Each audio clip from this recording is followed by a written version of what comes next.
Ticket दिखाओ भाई।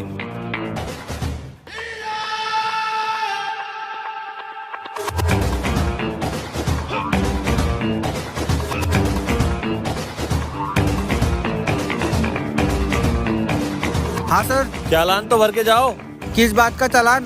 जो बिना टिकट ट्रेन में घूम रहे उसका। किसने बोला बिना टिकट है? ये देखो मेरा टिकट। अबे तो तू फिर मेरे को देखकर भाग क्यों रहा था?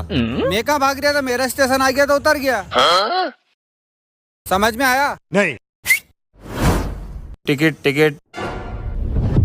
भाई वो टीटी आ गया, अपन 3 लोग हैं और अपने पास एक ही टिकट है।